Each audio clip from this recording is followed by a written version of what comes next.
আগেই বলে নিচ্ছি, যাদের হাড় দুর্বল তারা আমার এই ভিডিওটি দেখবে না। তারপর যদি হাসতে হাসতে লুঙ্গি খুলে যায় তাহলে কিন্তু আমি দায়ী না।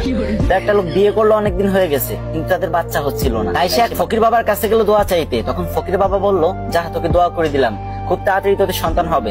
তারপর 1 বছর পরে লোকটির একটা মেয়ে সন্তান হলো। তখন লোকটি খুশিতে আত্মহারা হয়ে গেল আর মেয়ের নাম করার জন্য তাড়াতাড়ি ফকির বাবার কাছে চলে গেল।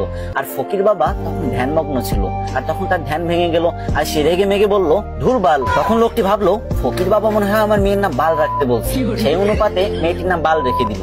তারপর আরো 2 বছর পরে লোকটির একটা ছেলে সন্তান হলো।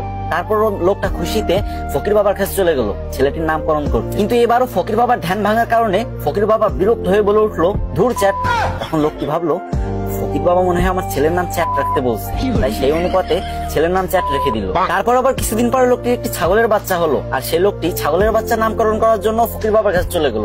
কিন্তু তখন ফকির বাবা একদমই ধ্যানমগ্ন ছিলেন না, আর যখন দেখলো ছাগলের নামকরণ করার জন্য তার কাছে আসছে, তখন সে প্রচন্ড রেগে গেল আর বলল, তুই একটা ছাগলের নামকরণ করার জন্য আমার কাছে আইসোস, যা তো ছাগলের বাচ্চার নাম পুটকি রেখে দিল। তারপর ছাগলের বাচ্চার নাম পুটকি রেখে দিল। তারপর ছেলে মেয়ে বড় হলো। তারপর লোকটি তার মেয়ের জন্য বিয়ে ঠিক করলো। কিন্তু যখন মেয়েটির জামাই বিয়ে বাড়িতে পা রাখলো, তখন সবাই চিৎকার করে বলতে লাগলো, এই বালের জামাই আইছে, বালের জামাই আইছে, তাড়াতাড়ি ওরা বরণ কর, আমাকে বালের জামাই আইছে।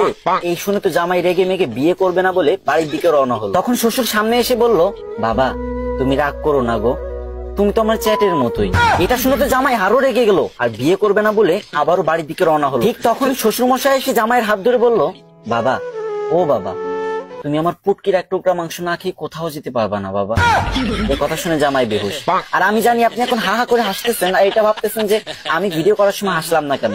আরে ভাই, 2টা বড় বড় লাইটের সামনে ভিডিও করার যে গরম সহ্য করা যায় না ভাই, পুরো ঘেমে গেছি। এত কষ্ট করে আপনাদের জন্য ফানি ভিডিও বানাই আর আপনারা শেয়ার করেন। যদি মন চায় তাহলে এই ছোট ভাইয়ের ভিডিওটা একটা শেয়ার করে কমেন্ট বক্সে বলে যায়, আমিও দেখবো আমাদের কে কে ভালোবাসে।